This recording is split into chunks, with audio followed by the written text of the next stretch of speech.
মৌসুমি কিচেনে আজকে একটা নতুন রেসিপি আপনাদের সাথে শেয়ার করব। সেই রেসিপিটার নাম হচ্ছে লাউ দিয়ে মাছের মাথা দিয়ে ঘন্ট। তার মধ্যে লাউয়ের ঘন্ট করতে কী কী লাগছে, লাউ কেটে রাখা আছে একটা, মাছের মাথা, কাতলা মাছের মাথা, আর জিরে লঙ্কা আদা পেস্ট করে নিতে হবে, এটা হলুদ লবণ সাদা তেল আর হচ্ছে তেজপাতা জিরে ফোড়ন দিয়ে, এই কটা উপকরণ দিয়ে আমি লাউয়ের ঘন্ট তৈরি করব।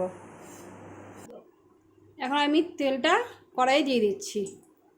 তেলটা গরম হলে আমি মাছটা ভেজে নেব, মাছের মাথাটা।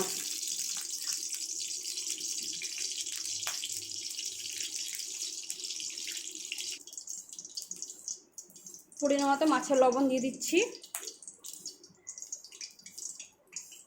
পরিমাণ মতো মাছের হলুদ দিয়ে দিলাম। এটা ভালো করে মেখে নিতে হবে।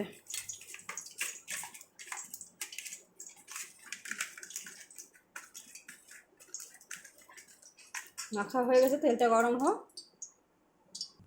তেলটা গরম হয়ে গেছে, আর মাছের মাথাটা আমি তেলের মধ্যে দিয়ে দিচ্ছি।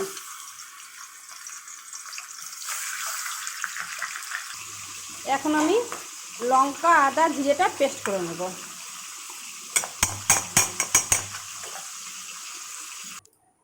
এখন মাছটা ভাজা হয়ে গেছে, আমি এখন তুলে নেব।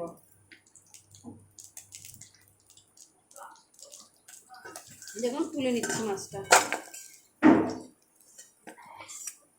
এই যে মাছটা ভাজা হয়ে গেছে, এবার রেখে দিলাম। এবার আমি তেলের মধ্যে তেজপাতা জিরে ফোড়ন দিয়ে দিচ্ছি।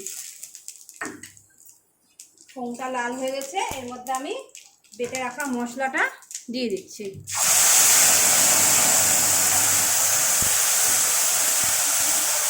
পরিমাণ মতো লবণ,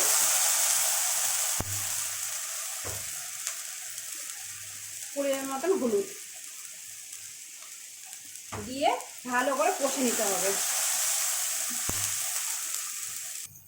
আমার মশলাটা কষানো হয়ে গেছে, এবার লাউটা আমি দিয়ে দিচ্ছি।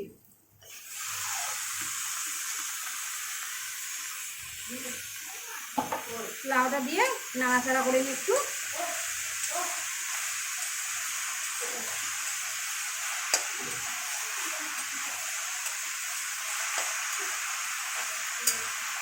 এবার আমি ওই মাছের মাথাটা দিয়ে দিচ্ছি, দিয়ে ভালো করে আমি ঢাকনা দিয়ে ঢেকে দেব 5 মিনিটের জন্য। এবার আমি ঢাকনা তুলে দেখব কতদূর হয়েছে। দেখুন লাউটা বসে একদম অল্প হয়ে গেছে। এর মধ্যে আমি অল্প পরিমাণে চিনি দিলাম, চিনিটা দিলে টেস্ট হয়। আর ধনে পাতা অল্প পরিমাণে দেব।